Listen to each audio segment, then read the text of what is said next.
I am the White Dragon. And this is Sir Briz. And you're listening to episode 28 of the Beyond Unreal podcast. Woo woo! Right, so bi-weekly podcast now, apparently. Yeah, at least for now. So if you guys are wondering why this keeps happening, so there's two reasons. First of all, last week's build came out about 8 p.m. Saturday night. And that's about an hour before we typically record, if we record on Saturday. So I think they're doing it on purpose. But the other issue is that for the past about month or so, there really haven't been a ton of gameplay changes, and it seems kind of silly to have this podcast when we're just going to say, yeah, they added a new shock rifle model and it looks really cool, and really cool, though. They added the new flat cannon model, and if that's all that this podcast was, it would be kind of boring. I think that we could get into more theory type stuff if we wanted to, but it has been really nice for us the past several months to just be able to focus on these are the changes that have actually been made. Yeah, we like to talk about gameplay. I mean, that's what's interesting to talk about, right? I mean, one thing that we should mention first, probably, we have upgraded the Beyond Unreal forums.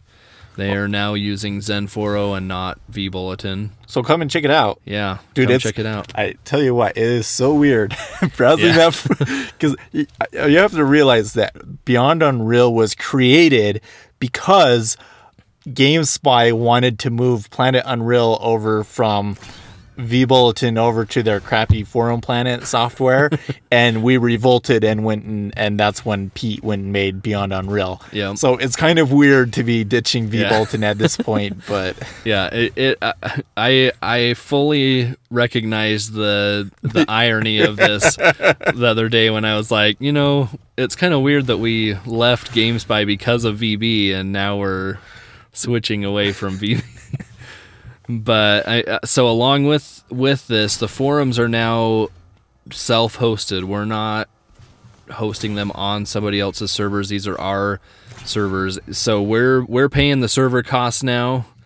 Hopefully it'll still remain a good experience, but this gives us the ability to do some more analytics and statistics on the site and stuff and figure out how we can improve our SEO and stuff, and we've always been fairly high in the search results for UT related stuff in Google. My hope with this is that we'll be able to push ourselves even just a little bit higher.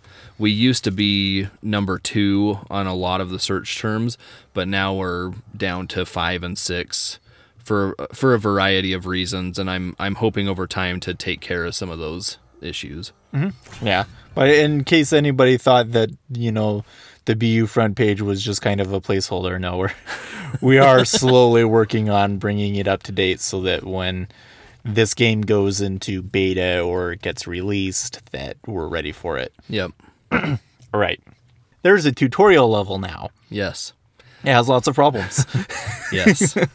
But it is a good first start. I mean, it does a fairly decent job at telling you about some of the mechanics that you might not just intrinsically know when you start the game up. Yeah. So a good first portion of the podcast footage that you'll see, it should be about me going through the tutorial. So it's a couple of things you might notice. There was one point where I got to the sniper rifle room, and one of the targets that you're supposed to kill didn't show up. So I couldn't get the token in that room. Didn't give me enough time to complete the whole thing. So it put a time limit of 15 minutes on me. And I was trying really hard to try and get every token and try and figure out each one as I got it, so that Epic could look at it and see, oh, okay, this isn't really intuitive. This didn't make sense that this was what they were supposed to do or whatever it was. But it didn't give me enough time. But then to add insult to injury, I went through on the navigation portion, I really tried hard and I got every single token. I even went through it a second time just to make sure that I caught the ones that I had missed the first run through. And then it said that the MCP couldn't save my settings. So yay. It's in raw form, but I think it's a good idea. I made a map a while ago that has, a moving shot combo turret. We would like to see that added in there for sure. So Yep. think it would fit in there. And they actually, the kind of the style of their hallways and everything was exactly the sort of thing that I was going for in my map. So I might go back now and, you know, use their textures and make it fit in there or something. Yeah. Okay, so you talked about the shock rifle and the flat cannon models, right? So let's talk about those. So yeah, I mean, these are models that came from community members. Concepts came from community members. The flat cannon model did come from a community member, Kazeo. He built it pretty much by himself from scratch. I personally feel like this flat cannon is the best flat cannon in the series so far, and I also think that flat cannon is the biggest win that the community has ever had. I mean, the model is flat out outstanding. Great job, Kazeo. It was awesome. Awesome work, and it really looks cool in game. Like the first person view on it is really nice. Oh yeah, I think the thing that makes the weapon for me, because it looks like the original flak, but it's updated. Yeah, and it has a really good level of detail and it's really polished. I really think that the more attention you pay to making an appropriate homage to the original source art is going to help you out. Yeah. The other thing with it too is that it does have some elements of other flat cannons in the series.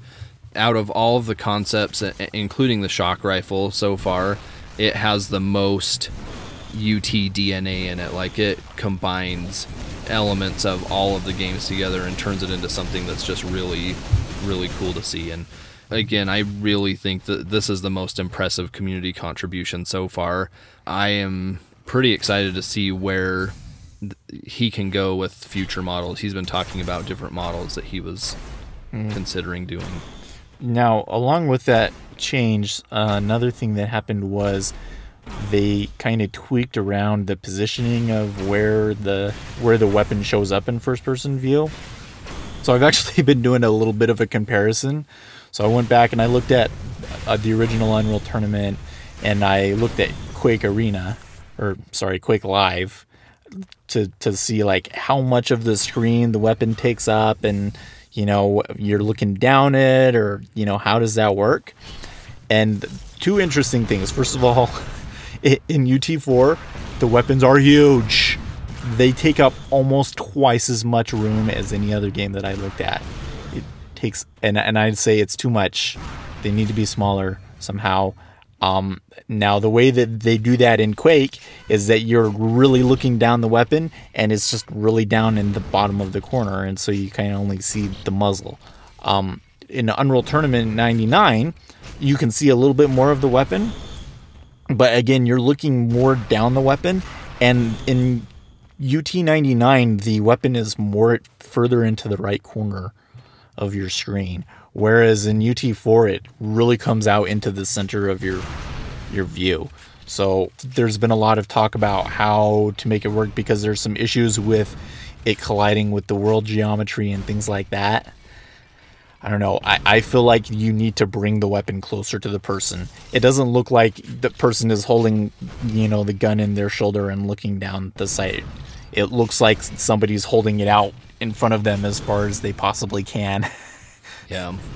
Well, and that's been the case with most of the weapons ever since the game came out. When they first put some of the UT3 weapons in, they were positioned strangely and kind of floating in the air and stuff. It's not like, oh, all of a sudden this became a huge issue. This is something that is probably going to be tweaked whether we say anything about it or not, but it's better for us to say, you know, along the way, take a step back and say, what are some of the things that are happening right now that could be resolved to make the game a better experience. One thing that I'll say about the amount of room the weapons are taking on the screen, problem isn't necessarily the size of the model on the screen itself, it's the fact that the angle of it and how far into the screen it goes are much further than other games. Like the Enforcer right now, I think, is probably skinnier than most of the previous Enforcers. In raw feeling, it's probably feels a little bit smaller than the other guns, but because it's up into the screen so much and it's pointed towards the middle so much, it feels like it's just covering a huge portion of the screen. And I that in your hand looks puny.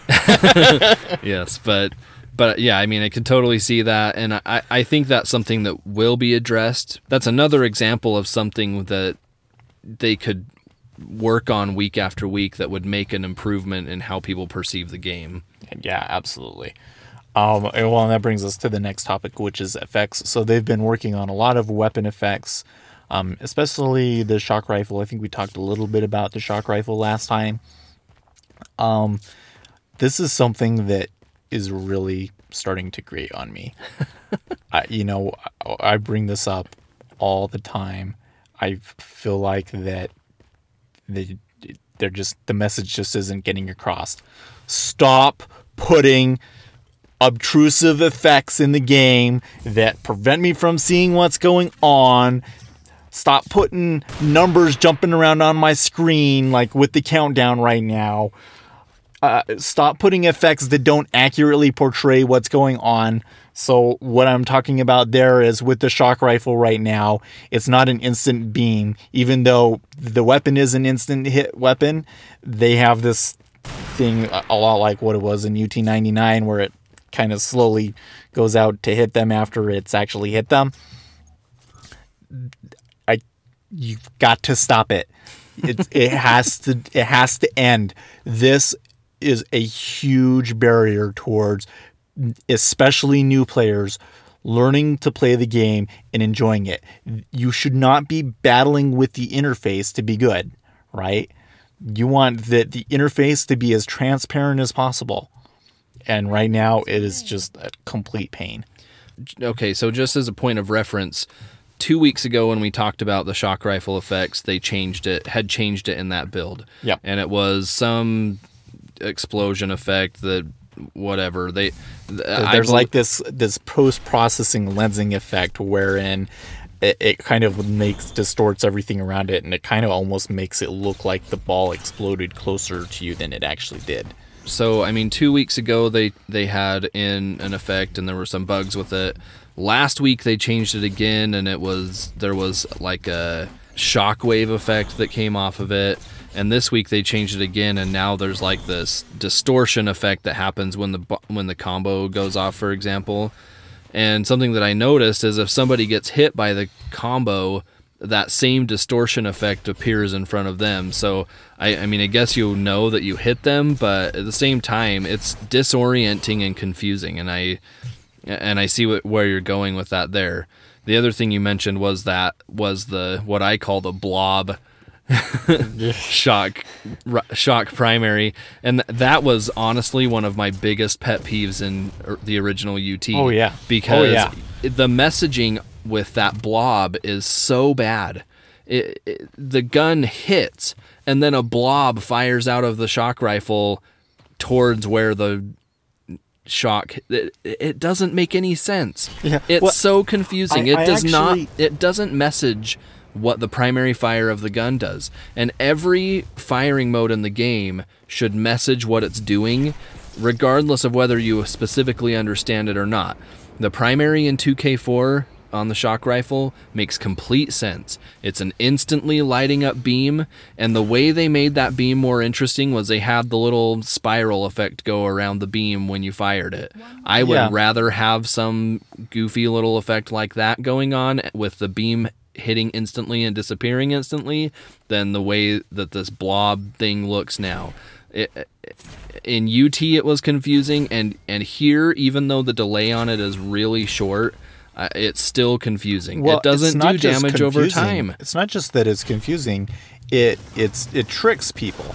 So I've actually talked to some people and that liked this effect, and their argument was that it kind of tricks players, and so it actually makes it harder for them to be accurate with it. And we need that because people are too accurate with the shock rifle, and it's caused some problems in some games, like in 2K3 and 2K4. Shock was pretty dominant. And what I have found, particularly this week, is that really all that does is it puts new players at a disadvantage, because experienced players know that it's an instant hit weapon, and they've taught their brains to just ignore the effect completely. Yeah. And so really all you're doing is you're harming new players. I went on and played today.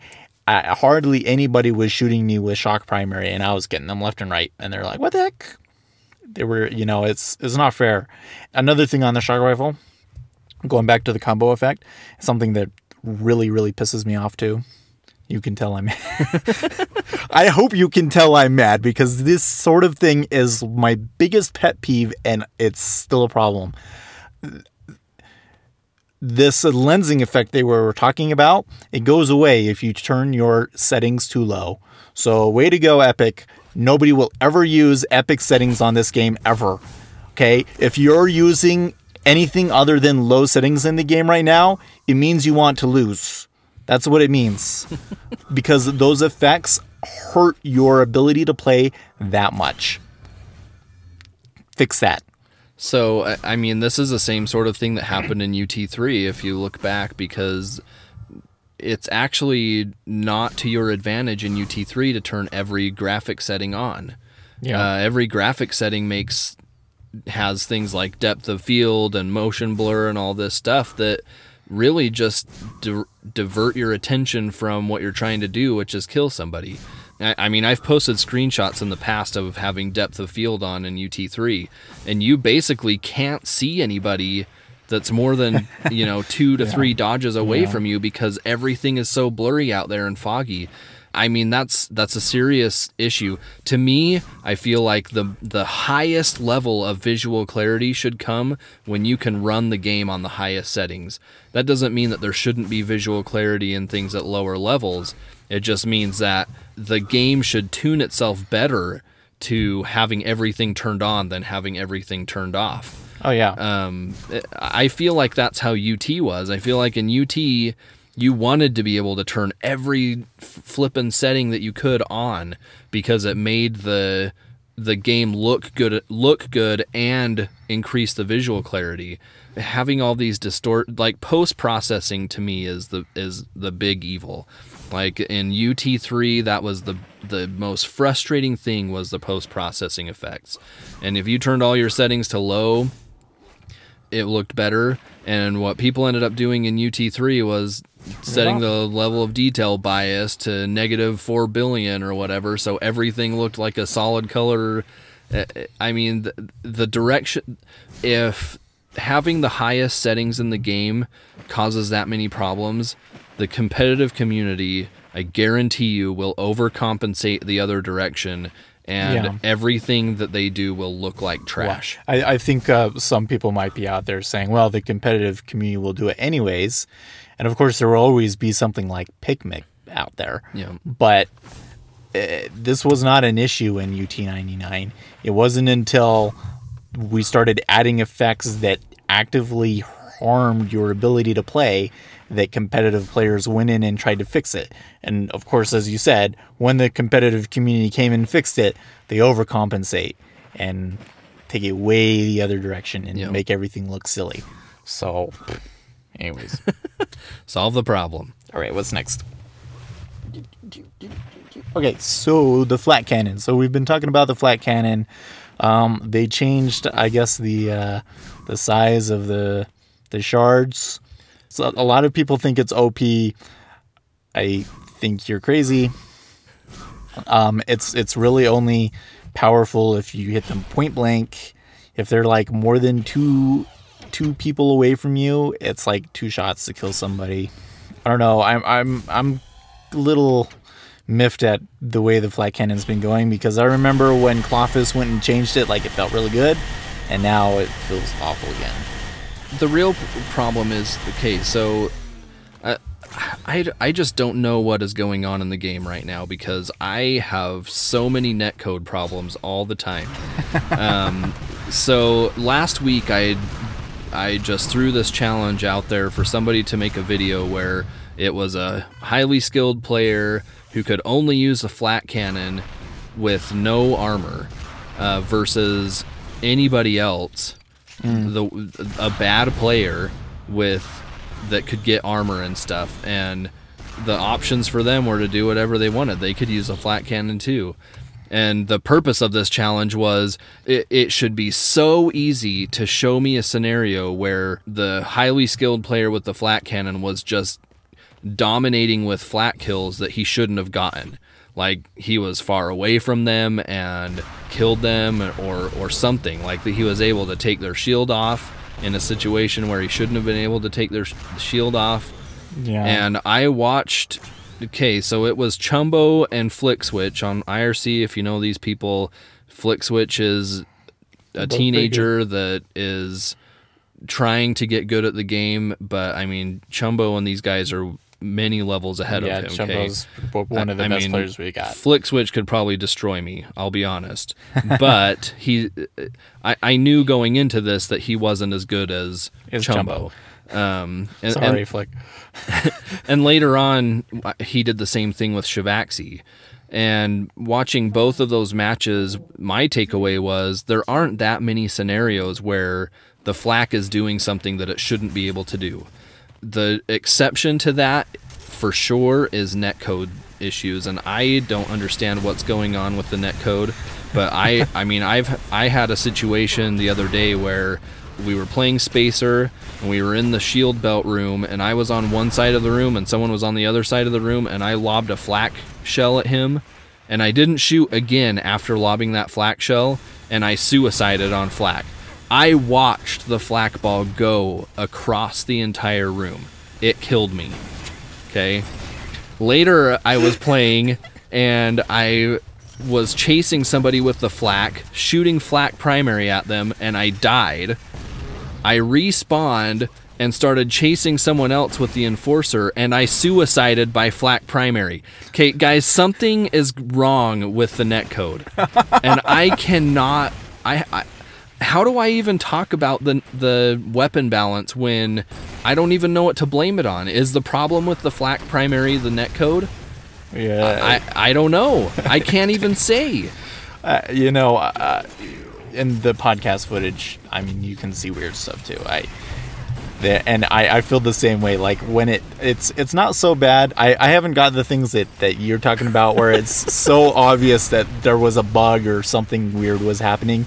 But it's just like, something will happen and I'm like, well, wait a second, what? That's not right. And yeah, but it happens so fast that you can't really tell if you were just not as good as you think you are, or if it's a netcode, Yeah. But to your original point, guys, you've got to do a better job at and I'm talking to you people in the community.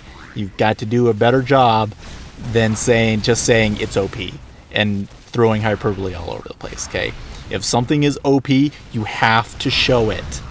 There should be no reason that every time you play this game, you record it with OBS. It's easy to do. Just record every time you play. And when things happen, you get killed by the flak cannon and you don't think you should have died, or you thought it was too easy to kill somebody, you take those clips and you post them.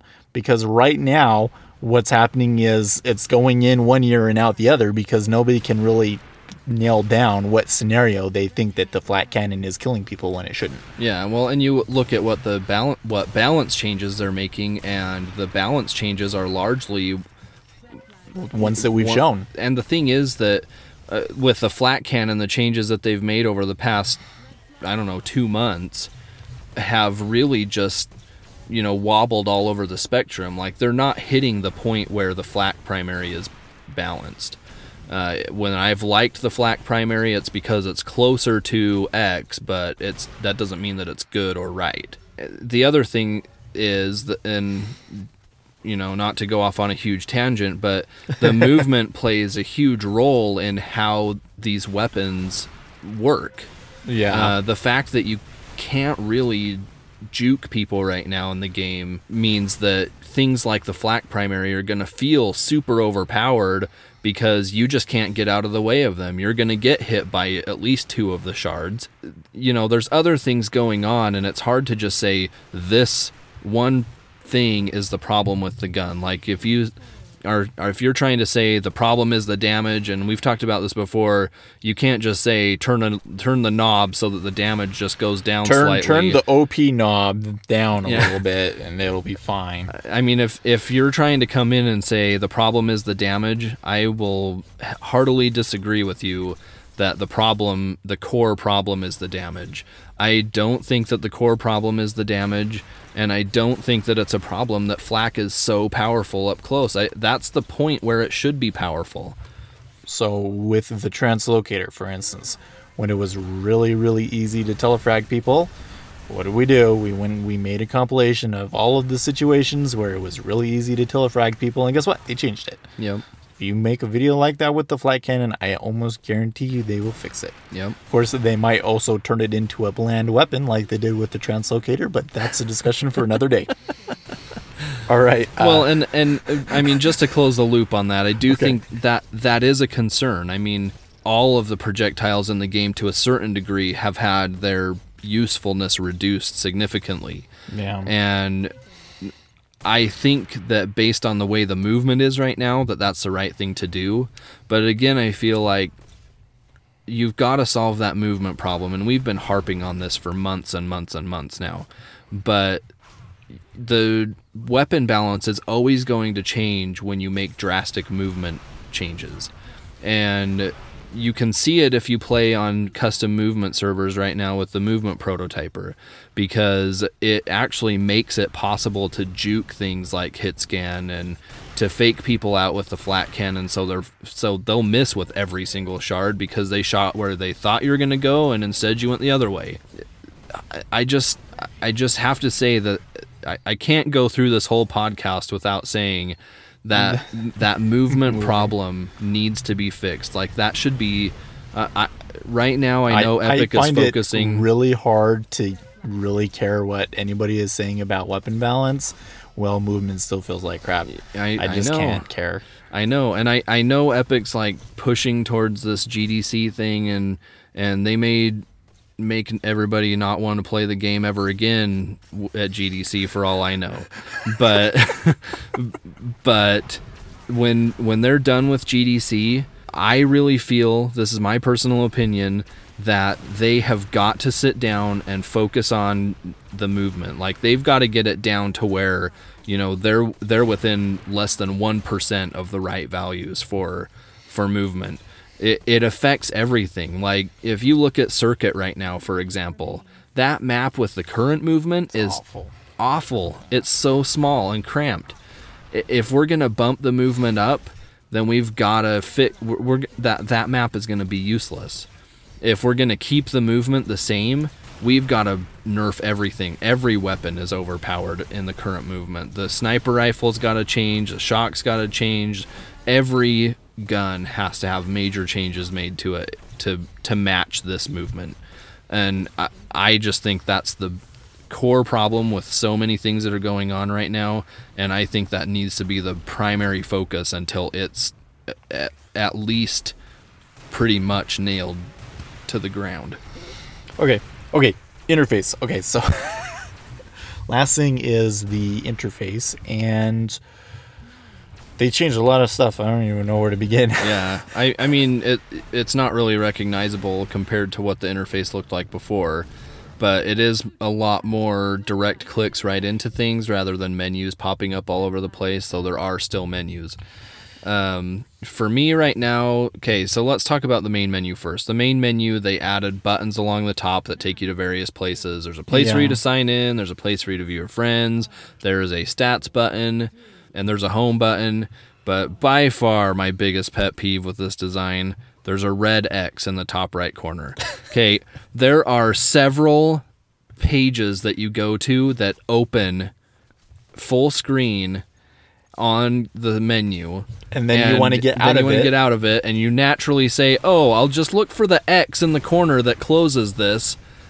It closes the whole game. Another thing that kind of bothers me, though, is that I feel like so hubs, we're not going to talk about a whole lot about hubs today, but basically I feel like hubs right now are completely useless. You know, every time that I've gone into one, there was like one other person and nothing happened. I haven't even... So anyways, hubs in their current state just aren't useful. And so what do I want to do? I want to go into the server browser, I want to find the mothership, and I want to join the mothership. And right now, the number of clicks that it takes me to get there is just too many. My challenge to interface designers out there is make it so that I can get into the mothership in 2 clicks from the main menu. My solution would be that you should have server favorites and that your favorites should show up in that drop down. Okay, so then you just click the favorites button up at the top of the menu, and then you click the mothership and you're in. 2 clicks. That's the way it should be. So right now it's faster for me to get into the game through the external launcher than it is trying to open up the game and navigate through the menus. I honestly, I don't want to be hyperbolic here, but it reminds me a lot of the issues that I had with UT3 menus. I know that's a pretty extreme statement, but I do think that there needs to be a little bit more simplification. The number of clicks that it takes to get to something matters. Yeah, well, and they're right now really committed to this hub concept, and I mean, one of the main problems with the hubs, just conceptually, is that you're creating a gap between somebody starting the game and getting into a game to play it. Yeah. I mean, if you consider games with matchmaking, there's this problem where people will come in, they'll say, I want to play something, they get dropped into a matchmaking group, and they get bored within 30 seconds and quit out of the matchmaking group and go try to start another game and get into one that's going to start faster. We're separating the matchmaking problem out even one level further. So now to get this matchmaking group problem solved, you have to, go into a list of hubs. So you have to come to the main menu, go into a list of hubs, find a hub that you want to play in, find a server in that hub you want to play in, and click a button, and that gets you into the game. That's if there's a server going. Next, the issue if there's not a server going is now you have to click start match. Now you have to select a whole bunch of options. Then you can actually start a match. And that's assuming you have enough people to play. Yep. Yep. And compare this to competitive matchmaking in Counter-Strike. 1 click. That's it. 2 clicks, because you have to click accept when it matches you. Yeah. Okay. That's it. So, I mean, this is something that we've mentioned on the podcast before, but getting a person into the game as quickly as possible is a huge part of people being engaged with the game. Right now, there's a button at the top that says play match. And I assume the idea with that is that you'll click that and it'll just join you into something to play. But if everybody's using hubs and there's no good instances close to you, how are they going to... I'm not going to get into a big diatribe about hubs, but how, there's going to be a real challenge here with getting somebody into what amounts to a dynamic server instance that could go away at any time. Yeah. So anyway, these are issues that need to be worked on, but I really think that's a concern. If it's taking you 5+ clicks to get into a game, you're turning people away. I mean, in web design, this is one of those things, right, where the likelihood of somebody bouncing from your site, meaning they leave your site, goes up exponentially the more times they have to click on your page. Same thing is true in a video game interface. The more effort somebody has to put in to actually get into the game, the more likely they are to just say, forget this, and go play something that they're familiar with. Yep. All right, so that's all we have time for this week. As always, FragBU is every Friday night at 8 p.m. Eastern Time, assuming there's a build out. We still have it even if there's not a build out, but I might not show up. Sorry. Well, and on weeks like this week where the build comes out an hour before FragBU time, oh yeah, it's questionable what's going to happen. So, anyways, but the people are still there.